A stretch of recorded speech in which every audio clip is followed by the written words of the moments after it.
जय हिंद दोस्तों, इस वीडियो में हम लोग सिस्टमैटिक सैम्पलिंग देखेंगे, साथ साथ उसके यूज भी देखेंगे और पॉपुलेशन मीन के अनबायस एस्टिमेटर को भी जानेंगे।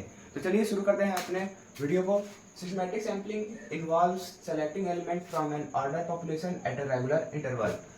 सिस्टमैटिक सैम्पलिंग क्या होता है? ये एक सेलेक्टिंग प्रोसेस होता है जिसमें हम लोग पॉपुलेशन में से एक रेगुलर इंटरवल पर कोई चीज को सेलेक्ट करते हैं। दूसरा डिफिनेशन देखते हैं।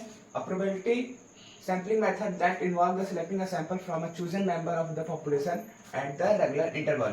ये एक तरह का प्रोबेबिलिटी सैम्पलिंग मेथड होता है जिसमें हम लोग पूरे पॉपुलेशन में से एक रेगुलर इंटरवल पर कोई भी एलिमेंट को या कोई भी अपने सैंपल को सेलेक्ट करते हैं, तो उसे हम लोग सिस्टमैटिक सैंपल करते हैं। ये जो दो ठो है वो दो ठो अलग अलग डिफिनेशन है, दोनों से कोई भी लिख दीजिए या कोई एक लीजिए, दोनों ही सेम है।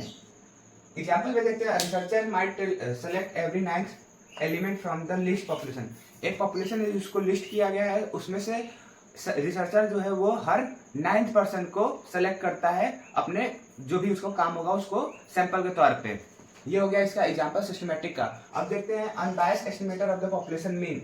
Systematic sampling can be provide an unbiased estimator of the population mean. कहते हैं सिस्टमैटिक सैम्पलिंग जो होता है वो पॉपुलेशन मीन का अनबायस्ड एस्टिमेटर माना जाता है, specially when the population in homogeneous और रेगुलर रैंडम ऑर्डर।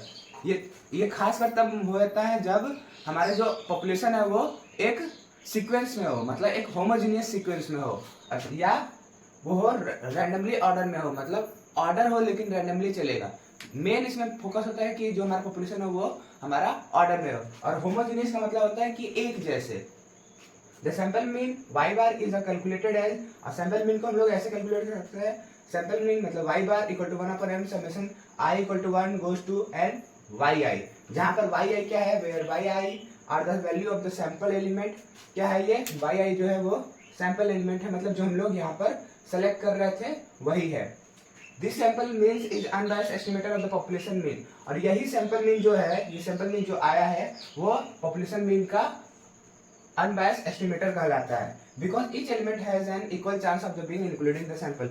ऐसा क्यों कहलाता है कि पॉपुलेशन मीन का सैंपल मीन जो है वो अनबायस्ड एस्टिमेटर है? क्योंकि इसमें जो एक एलिमेंट को अगर हम लेंगे तो उसको सारे सैंपल को देखा जाए तो वो हर सैंपल का इक्वल चांस होता है कि वो पॉपुलेशन में से आ पाए या सिलेक्ट हो पाए। अब देखते हैं इसके यूजेस भी जान लेते हैं। तो सबसे पहले आप पॉपुलेशन स्टडी। सिस्टमैटिक सैम्पलिंग से हम लोग क्या पॉपुलेशन स्टडी भी कर सकते हैं। जैसे हम लोग सैंपल लेते हैं, सैंपल लेने के बाद उसको हम सैंपल को स्टडी करेंगे तो वो ओवरव्यू बिहेवियर जो है वो पूरा हमको पॉपुलेशन का बिहेवियर बताएगा। दूसरा, क्वालिटी कंट्रोल इन मैन्युफैक्चरिंग। जैसे एक फैक्ट्री में मैन्युफैक्चरिंग हो रहा है तो हम हर 10वें प्रोडक्ट को सेलेक्ट कर रहे हैं और उससे देख रहे हैं कि उसमें डिफॉल्ट कितना, अगर डिफॉल्ट ज़्यादा होगा तो उस मशीन को चेंज कर दिया जाएगा, या उस मशीन में से कुछ खराबी हो गई उसको भी सही कर सकते हैं। तो इससे हम लोग क्वालिटी कंट्रोल इन मैन्युफैक्चरिंग कर सकते हैं।